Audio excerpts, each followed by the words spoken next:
Have you ever felt the urge to defend yourself when someone questions your actions, your intentions, your character? Stop, because the moment you start defending, you've already lost more than just the argument. You've surrendered your power. Niccolò Machiavelli, the ruthless mind behind The Prince, knew a truth most people still ignore. Explaining yourself is not a show of strength. It's a confession of weakness. In the brutal chessboard of power, kings don't justify, they act. So today, we unravel the ancient, almost forbidden rule of power, why you should never defend yourself, and how that one move flips the power instantly in your favor. In the theater of power, perception is everything. People don't respond to the truth, they respond to how the truth appears. And nothing diminishes your power faster than defending yourself, especially when you weren't even asked to.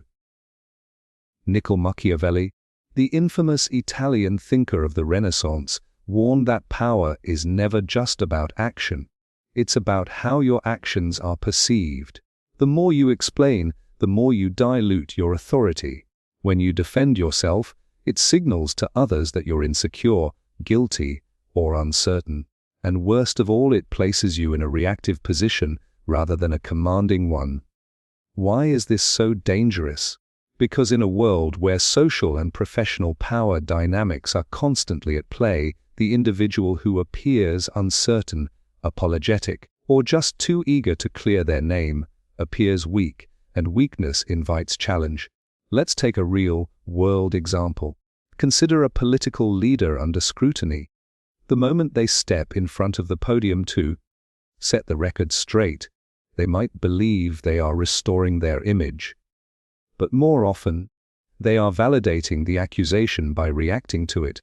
The very act of defending gives the opposition the upper hand. It tells the world, this hit a nerve. That's blood in the water. In contrast, powerful figures throughout history have demonstrated a different pattern: strategic silence or redirection. They either ignore the criticism entirely or pivot the narrative elsewhere, often doubling down on their position rather than retreating from it. Machiavelli believed that in the realm of leadership and influence, certainty matters more than truth. A ruler who acts boldly, even when wrong, maintains authority, while one who stutters, second guesses, or explains themselves too often erodes trust. The public doesn't always need their leaders to be right, they need them to be resolute. But this doesn't apply only to politics. The same principle extends to everyday life, the workplace, social circles, relationships. Imagine two employees accused of underperformance. One immediately responds defensively, "I didn't mean to miss that deadline," or "It wasn't entirely my fault." The other calmly listens, nods once, and says, "Noted," then delivers strong results next week. Who looks stronger? Who is more respected? It's not about who was right, it's about who looked right. In fact, psychology supports this. When people defend themselves too quickly, they appear less credible. It triggers a mental shortcut in the observer's mind. If they feel the need to explain, they must have something to hide. Machiavelli's insight was cruel, but accurate defensiveness is not interpreted as innocence. It's interpreted as fear, and fear has no place in leadership. The smart strategist knows how to stay calm under pressure, how to let false claims dissolve on their own, and how to choose silence or bold action instead of fragile explanation. Sometimes, the best answer is to do nothing at all, and let your continued composure become your loudest reply. So remember, every time you rush to defend yourself, ask, am I protecting my truth, or am I giving away my power? Because in the game of power, even silence can scream strength, while defense can whisper defeat. In the ruthless realm of influence, control, and leadership, what is seen matters more than what is true. This is one of Niccolò Machiavelli's most enduring and disturbing insights. In The Prince, he doesn't waste time asking whether a leader is virtuous or just. Instead, he focuses on how that leader is perceived. Why? Because power is not built on reality, it's built on reputation. And reputation is nothing more than perception made permanent. Let's be clear.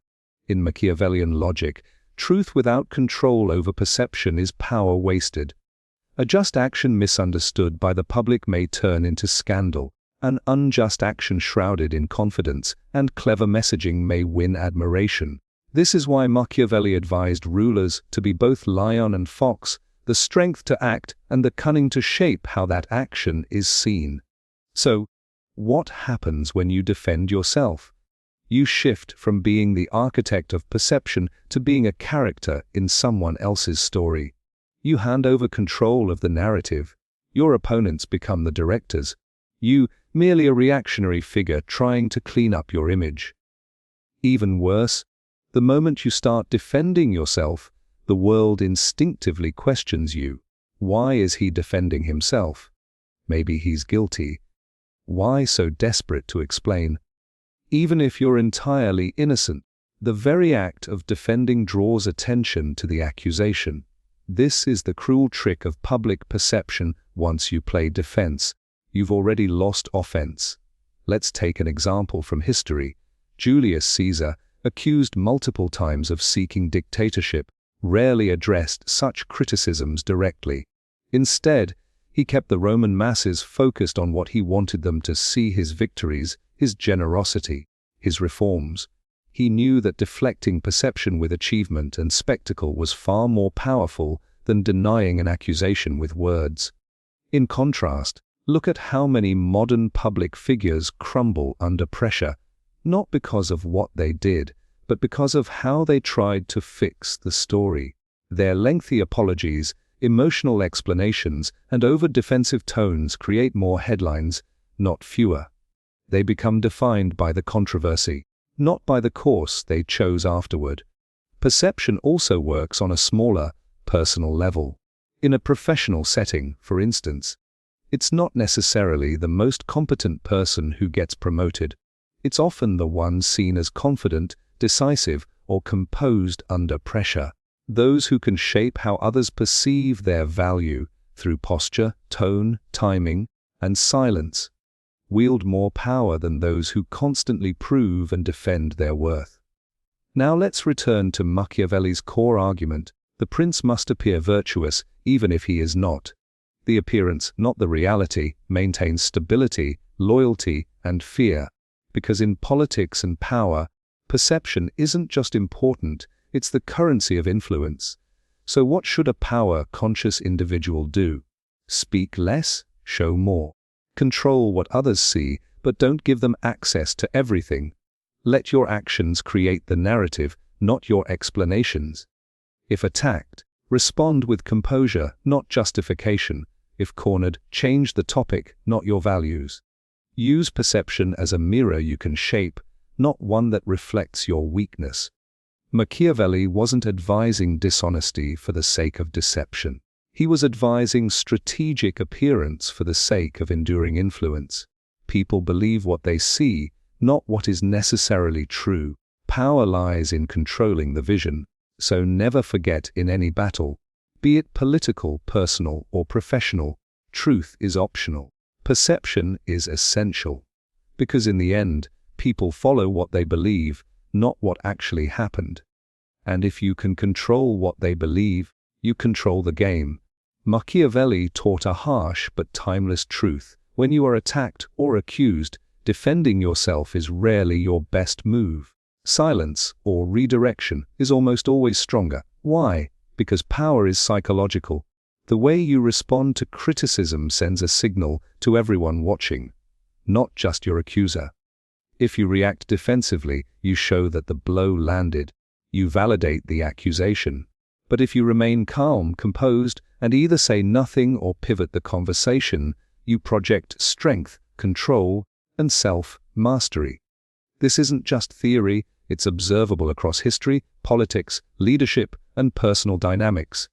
Let's begin with silence. Machiavelli understood that silence, when used strategically, is not passive. It is powerful. It forces your enemies and critics to fill in the gaps themselves, often revealing more about their insecurities than your own. It deprives them of the battle they crave. It shows that their words are unworthy of your response.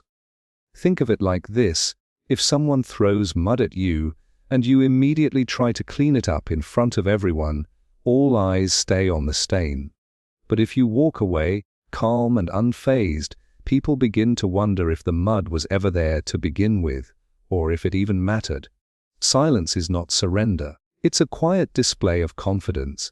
But Machiavelli didn't stop at silence. He also recommended redirection, a more active form of control. Redirection means you shift the focus away from the accusation and toward something else, preferably something that works in your favor. This could be a new initiative, a bold action, or a deliberate change of topic that recasts the narrative. Let's consider an example. Imagine a CEO accused of unethical practices. Instead of going on an apologetic press tour, they announce a groundbreaking new product launch or a strategic merger. Suddenly, the headlines change. The media follows the spectacle. The critics lose momentum. The conversation is no longer about the accusation, it's about what's happening next. This is redirection at its finest. Don't fight the fire, draw the crowd away from the flames. Machiavelli believed that most people are ruled by appearances, distractions, and short attention spans. So, instead of wasting energy defending your honor, shift their gaze. Give them something more exciting, more urgent, more emotionally compelling to focus on. Even in interpersonal settings, this principle works. Let's say someone challenges your decision in a meeting. Instead of explaining yourself point by point, you calmly say, "That's one perspective. But let's look at the bigger picture." Then, you pivot the conversation to strategy, impact, or future goals. You don't deny, you disarm. Silence and redirection both operate on a fundamental rule of power: control the narrative, or be controlled by it. And here's the truth: most accusations, criticisms, and attacks don't destroy your reputation. Your reaction to them does. If you appear nervous, uncertain, or desperate to explain, you lose credibility. But if you stay poised, silent, or redirect with purpose, you maintain psychological dominance. Machiavelli would argue that public perception feeds on confidence. And when you can remain unmoved, when you can let your critics speak while you act, you don't just survive the attack, you rise above it. So next time you're under fire, ask yourself, is this worth answering? Or can I win more by saying nothing? Or by changing the conversation entirely? Because sometimes the most powerful voice is no voice at all. And sometimes the smartest answer is simply, let's move forward. In the world of power, those who explain themselves too often lose control. Machiavelli understood a crucial principle that many people still fail to grasp: explanations weaken authority, while actions solidify it. A ruler, or anyone seeking power, must resist the urge to justify, clarify, or rationalize. Why? Because explaining does not earn trust. It often invites doubt. When you explain yourself, you send a subtle but dangerous message. I need you to understand me. I need your approval. This places you in a subordinate position, where others become judges of your motives, actions, or intelligence. Power, on the other hand, demands that you act with purpose and finality, not with apology or over-clarification. Machiavelli would argue, let your outcomes speak. Let your results be your only defense. Take any great historical leader, whether feared or admired. Rarely do they stop to explain their decisions. Instead, they operate with an aura of certainty. They make bold choices and let the world interpret those choices through their results. This creates a mystique, a sense of unpredictability, and, most importantly, a reputation for control. Let's look at a practical scenario. Imagine a leader makes a controversial but strategic decision. The media demands answers. The critics roar. The public is divided. But instead of scrambling to explain the decision in interviews or statements, the leader stays calm, focused, and simply says, "You'll understand soon." Then they deliver the results. The criticism fades. The same people who demanded explanations begin to admire the outcome. The power dynamic flips. Why does this work? Because when you act with confidence and restraint, you suggest that you are above petty justification. You shift attention away from judgment and toward results. People respect what they see working, not what they're told will work. Psychologically, this tactic also plays into how humans interpret strength. Behavioral research shows that people perceive confidence and composure as signs of competence, even in the absence of full information. So when you don't explain, when you allow your silence or decisive action to carry the message, you create an image of certainty and leadership. Explanations, on the other hand, often expose your internal workings, your fears, doubts, or dependencies. They also open the door to counterarguments. Once you explain, others feel entitled to challenge, critique, or demand more. That's not to say silence means ignorance. Machiavellian silence is not about avoiding accountability. It's about strategic timing. It's the art of letting the narrative unfold through action, not rhetoric. In modern life, this principle is powerful in both leadership and personal interactions. Consider a manager leading a team through a difficult transition. Instead of explaining every detail and defending every choice, they focus on consistent decisions and clear direction. Over time, the team begins to trust the process, not because it was explained, but because it worked. Or take a parent disciplining a child. Constantly explaining rules invites negotiation and resistance. But setting firm, quiet boundaries builds respect and stability. The child learns not from words, but from consistent, observable action. The same applies in politics, entrepreneurship, and even relationships. Those who do more and explain less tend to lead more naturally.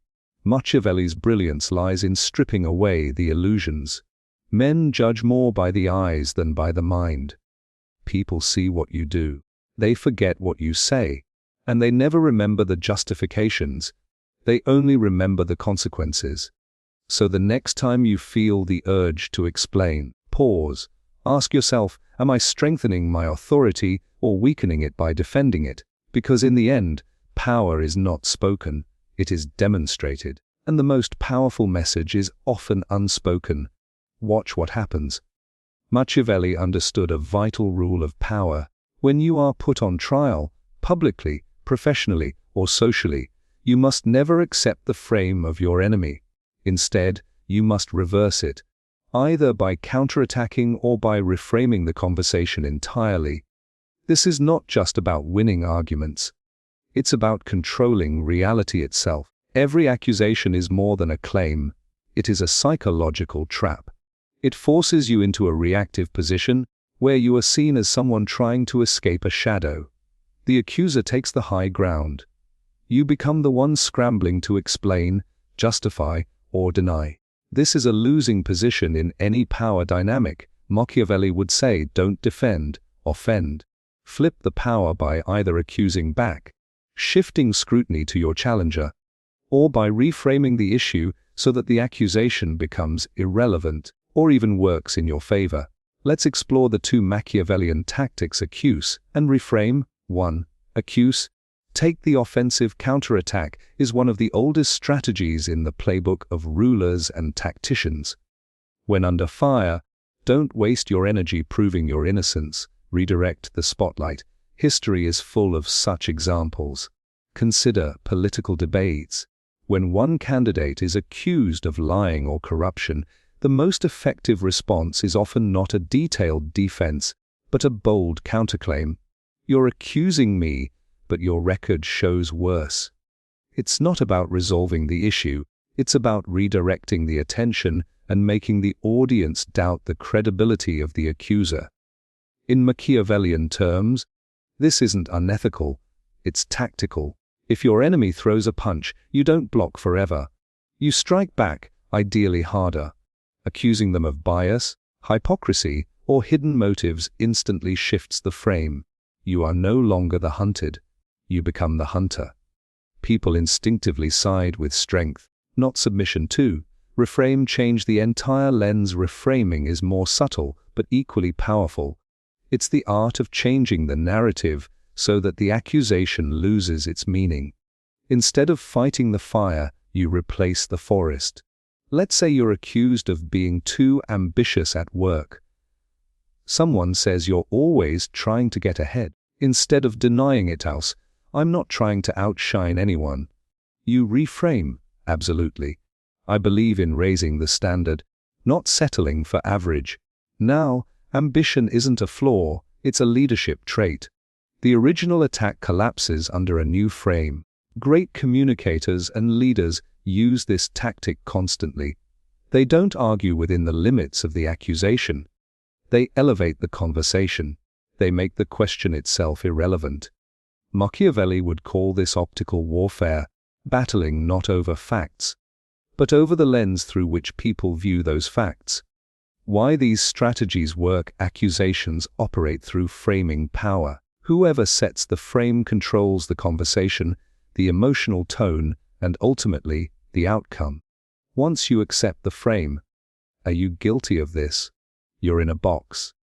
But if you flip it, why are you focusing on that when the real issue is this? You destroy the box and build your own. And here's the deeper truth: most people don't care about the full story. They care about who seems stronger, more composed, and more confident. Reversing the frame shows dominance. It signals leadership. Final thought: Machiavelli knew that justice was often a performance. Power is perception, and perception is framed by narrative. So the next time you're accused, cornered, or questioned, remember, don't accept the frame. Redraw it. Accuse with precision. Reframe with elegance. And above all, never let your opponent write the story for you. Because in the end, he who frames rules. Niccolò Machiavelli believed that it was better to be feared than loved, if you cannot be both. But beneath that brutal assertion lies a deeper truth. In the world of power, what matters most is the image you project. Not necessarily how strong you are, but whether you appear strong. Perception of strength is, in itself, a form of strength. In The Prince, Machiavelli repeatedly emphasizes the value of outward appearances. He argues that rulers are not judged by the intricacies of their inner character or moral consistency, but by how they seem to act, how confidently they carry themselves, how firmly they make decisions, and how unshaken they remain during crises. In other words, real strength begins with the image of strength. Why does this matter? Because human beings are wired to respond to authority cues. In psychology, this is known as the authority principle.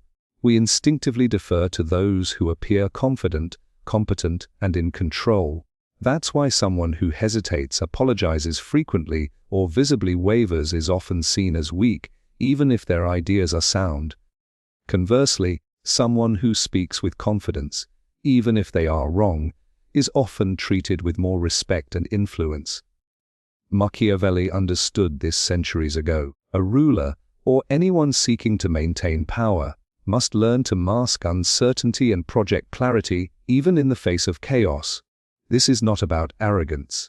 It is about emotional discipline and the ability to shape how others perceive you. Let's take a historical example.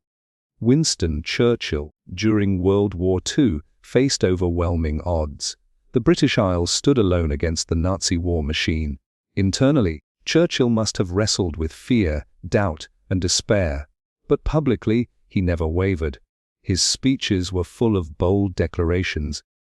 "I shall never surrender." His tone of strength became the strength of a nation. His image, not just his strategy, held Britain together. Now imagine if Churchill had stood before Parliament and said, "We're unsure how this will end, and we're scared." Even if that were the honest truth, the morale of a nation would have crumbled. This is Machiavellian wisdom in action. Project strength, even when you are surrounded by weakness, and others will follow. People crave certainty. They trust confidence. They look for leaders who radiate clarity, especially when the world is unclear. The same principle applies in everyday life. In your workplace, for instance, confidence during a presentation, eye contact, steady tone, firm body language often outweighs the content itself. A confident person is seen as more trustworthy even if they speak less. An uncertain person who over-explains or apologizes for every decision is quietly dismissed. So how do you embrace the image of strength in practical terms? Speak less, but with clarity. The more you ramble, the more doubt you reveal. Hold your posture. Your body speaks louder than your words. Stand straight, breathe deeply, and don't fidget. Control your emotional reactions. Anger, panic, and defensiveness reveal internal instability. Calm, measured responses show control. Take decisive actions. Even imperfect decisions, when made confidently, command more respect than hesitation. Never explain your strength, show it. Machiavelli knew that fear and admiration are often rooted not in a person's morality, but in their ability to hold the room, to own the silence, and to move without flinching. Remember, people rarely see the whole truth. They see what you show them. And what you show them must be this: I am not to be underestimated. Because in the end, weakness invites challenge, but strength, even the image of it, commands loyalty, respect, and survival. Machiavelli's philosophy of power wasn't theoretical. It was drawn from real political bloodshed, royal betrayals, and the cunning of kings. He wrote The Prince not as a dreamer's guide, but as a cold manual for surviving in a brutal world where appearances matter more than truth, and where power must be protected by any means necessary. One of his most enduring insights, never defend yourself, has been quietly practiced by some of the most influential leaders in history. They knew that explaining yourself lowers your status.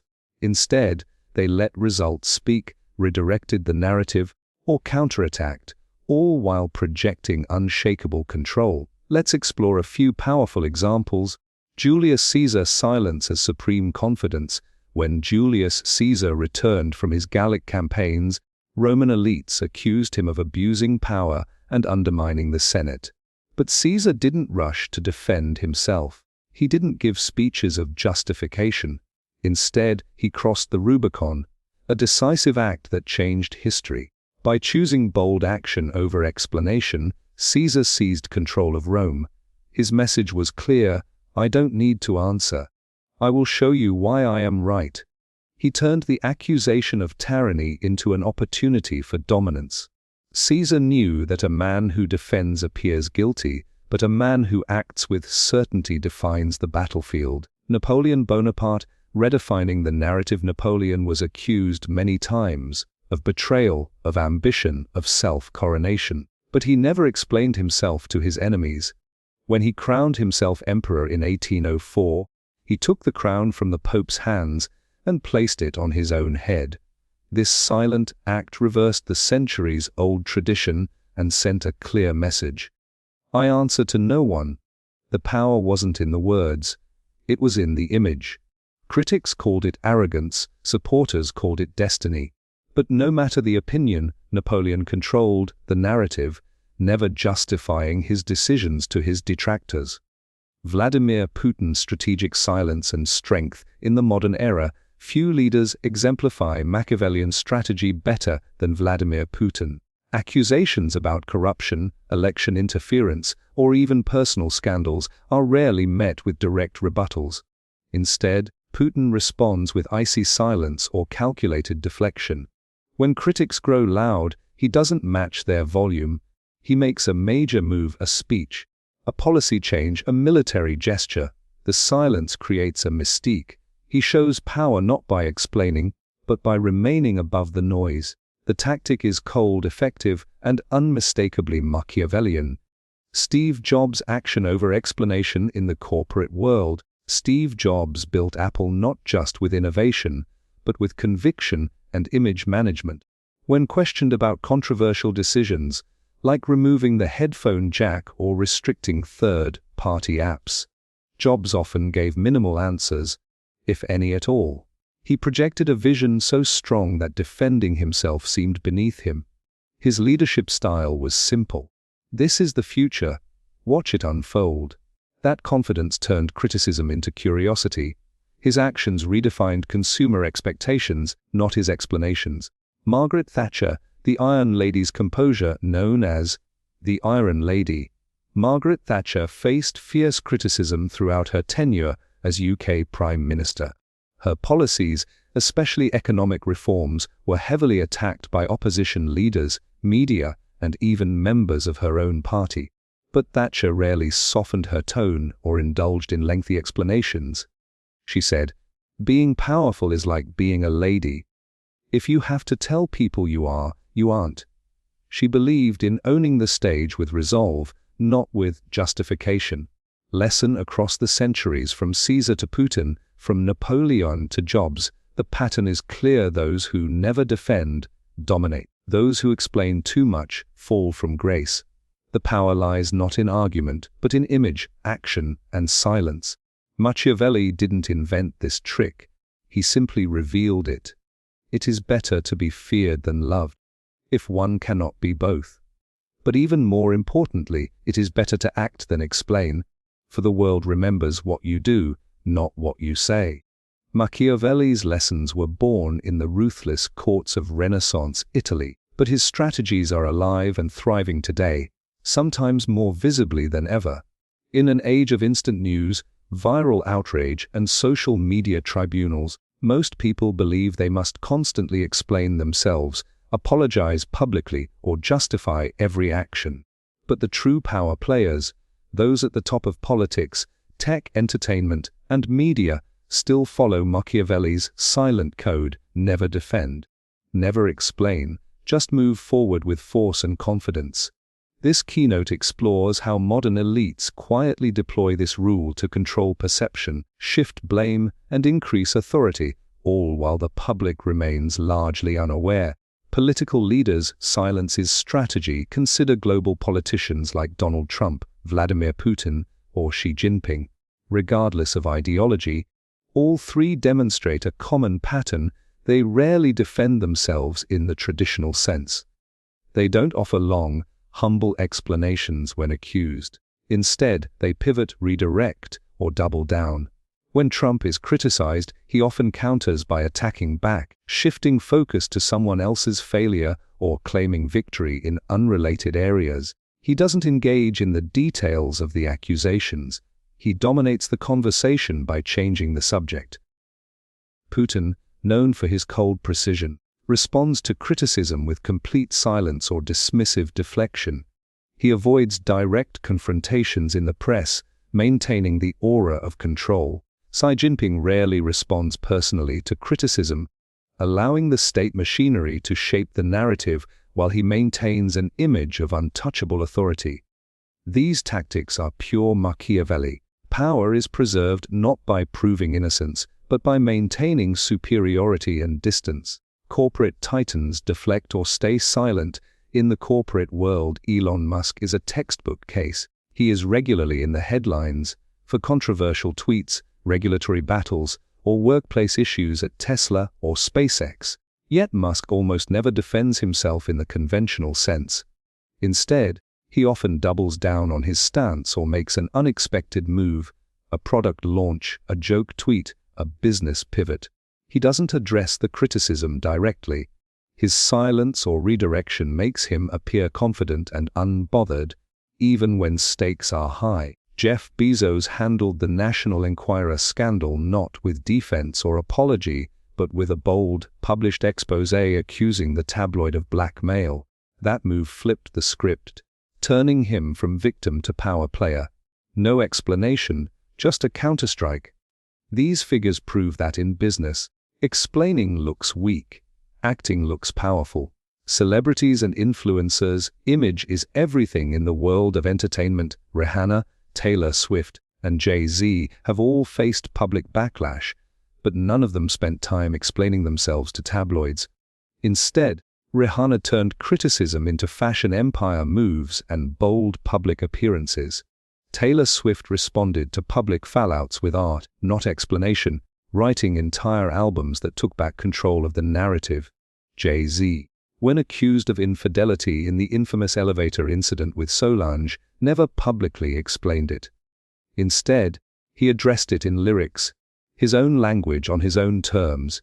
These modern icons understand that the moment you defend, you hand the microphone to your accuser.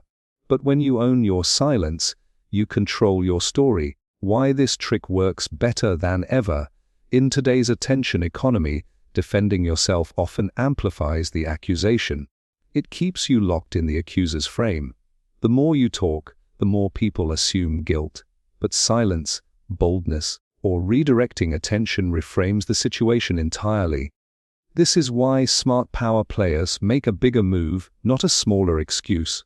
Speak through action, not apology. Show confidence by ignoring attacks, not reacting to them. In the digital age, outrage moves fast, but so does forgetfulness. If you never defend yourself, you don't keep the scandal alive. You let the cycle burn out, and you remain standing. Final thought. Perception is power. Machiavelli would feel right at home in today's world.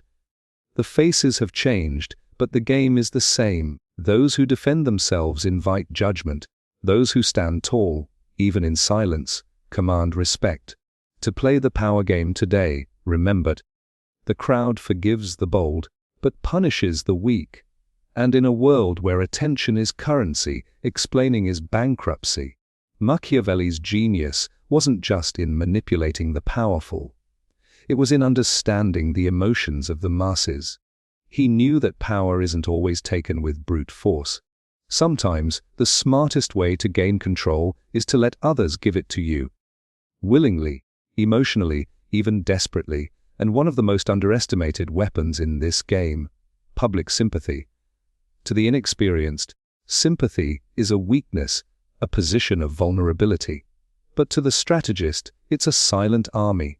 It works for you while you appear to do nothing. It turns victims into heroes, losers into legends, and silence into suspense. Machiavelli would advise, if you can't dominate the room, win their hearts. Make them feel for you, and they'll protect you with a passion that logic can't match. Let's break it down. Sympathy shifts perception. When people feel that you've been wronged, misunderstood, or unfairly targeted, they start to align with you emotionally. They project their own wounds onto your situation. You become more than a person, you become a symbol. And symbols are hard to attack. History is full of examples. Leaders who fall publicly and gracefully often rise again, stronger than ever. Why? Because they allowed the world to witness their defeat, but not their despair. They let the public grieve for them, mourn their injustice, whisper their comeback. And when the comeback happens, it feels earned, even redemptive. It's not just their victory, it's ours. This is power through pathos, through emotional investment. Machiavelli would call it winning the people's affection by appearing to suffer on their behalf. But let's be clear. This is not manipulation for manipulation's sake. It's strategy with intention. Sometimes, the wisest move is to absorb the blow in public, to allow others to witness the injustice without retaliating. In doing so, you flip the dynamic. Your attacker no longer looks strong, they look cruel. You don't need to say a word. The crowd does it for you. Let's take a modern scenario. You're being criticized in the workplace or online. You know the accusation is shallow or driven by jealousy. Instead of fighting back, you remain calm, composed, even slightly wounded, but never broken. You respond with clarity, not defensiveness. You don't beg for support. You let your silence carry the weight. And slowly, people begin to see the imbalance. Some start to speak for you. Some reach out. The narrative shifts. Because when you invite sympathy over anger, the public becomes your shield. There's another layer here, too. Machiavelli noted that rulers, especially new or rising ones, must work harder to secure loyalty. Sympathy accelerates that process. If people believe you've been humbled, they feel safer with you, they trust you more. Why? Because suffering humanizes, it softens edges, it makes the powerful relatable. And relatable leaders become beloved leaders. But there's a warning Machiavelli would also give. Don't milk sympathy too long. Use it as a launchpad, not a permanent platform. Once the crowd is on your side, act quickly. Turn emotion into action. Rise, but rise with dignity. Let your comeback feel inevitable, not theatrical. In essence, be seen as a victim briefly, then rise as a hero permanently. Because sympathy, when used at the right moment, does what strength alone cannot. It creates loyalty without fear, influence without pressure. And once people choose to follow you because they care about you, you've already won half the battle. In the grand theater of power, the most dangerous person is not the loudest, it's the one who plays weak until it's too late. Machiavelli understood this psychological paradox. People fear what they cannot predict. And nothing is more disorienting than someone they've underestimated. Suddenly rising, suddenly striking, suddenly leading. So here's the play: let them doubt you. Let them mock you. Let them write you off. Let them mistake your silence for cowardice and your patience for incompetence. And while they're laughing, you're listening, calculating, preparing, plotting, not emotionally, strategically, because when you finally move, it won't be random, it won't be reactive, it will be surgical, and by then, it will be too late for them to stop you. In Machiavellian terms, this is the art of concealment and timing. Appear weaker than you are. He writes, so when you strike, the effect is multiplied. This isn't just theatrics, it's a psychological trap. People tend to lower their guard around those they deem unthreatening. They offer more information. They reveal intentions. They underestimate your will, your hunger, your range, which is exactly what you want. You don't have to perform your ambition. You don't need to be loud about your brilliance. In fact, the more you quiet your presence, the more powerful your return will feel, because doubt creates a space, a vacuum, and when you step in to fill it with decisive action, it hits harder than any constant display of strength ever could. Let's talk strategy. You're in a room where no one sees your potential. Maybe they think you're naive. Maybe they've pigeonholed you. Or maybe they're just too arrogant to notice your silence. Don't correct them. Let them be wrong. Because every second they underestimate you, they give you time. Time to observe, to read the room, to learn their habits, their blind spots, their weaknesses. And when the moment is right, when the stakes are high and they've grown comfortable with your supposed smallness, you move. Not emotionally, not explosively, but precisely, like a blade in the dark. This tactic is timeless. Think of the young entrepreneur dismissed in boardrooms who later dominates the market. Or the quiet political figure, overshadowed for years, who suddenly takes the lead when chaos erupts. Or even the misfit student, ignored until the final exam, where they outscore the entire class. The world is addicted to loud confidence. So when someone plays the long game, quietly, consistently, without ego, it disturbs the script. And disruption is power. Machiavelli would warn, never show your full hand.